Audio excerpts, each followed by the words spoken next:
When was God circumcised? Was he eternally without foreskin? What? It's been an earlier question. Anthony asked this. I already addressed it in the cross. So he was eternally unbegotten. So he was never created. Therefore, this was the always how his body was made. And so everything thereafter, Pause. always how his body was made. For the angels, it says in Jubilees 15:27, that they were made upon their creation, circumcised.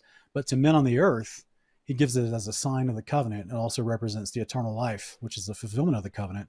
And so this is why it's a command for men to do it, and they have the extra skin to do it. But eternal beings who already have their eternal body, which is what the Father has, are already circumcised.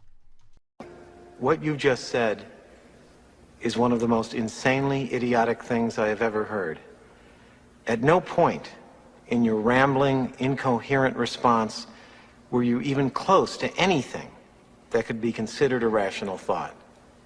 Everyone in this room is now dumber for having listened to it. I award you no points, and may God have mercy on your soul. All right, Anthony, any thoughts? Yeah. Notice that Sean has just said, and this goes further than what I even thought he was maintaining.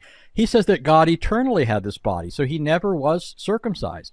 So his God has always been an embodied being. Yeah, it's rewind time. So he was eternally unbegotten. So he was never created. Therefore, this was the always how his body was made. Here I come. Oh, here I come. He says he didn't say it, but he said it at least twice. His God has always had. If he didn't always have a body, then the question returns to you: when was your deity circumcised?